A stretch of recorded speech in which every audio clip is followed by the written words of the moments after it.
羊角豆係第一條睇到第一條羊角豆，呢個羊角豆係我哋下種係 Green World 嘅羊角豆，因為我期望佢個羊角豆會比較好啲。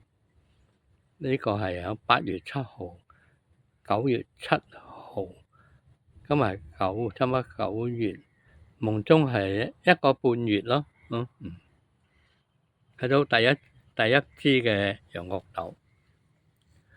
另外你可以睇到啊，個桶入邊我哋愛所謂共生嘅移植嗰啲芥菜，喺個情況並唔係好似我哋喺獨立處嗱，我睇到咁好啦。我相信咧，喺個兒童嘅嚟講，嗰啲苗啊，應該係夠大啲啦，夠大啲。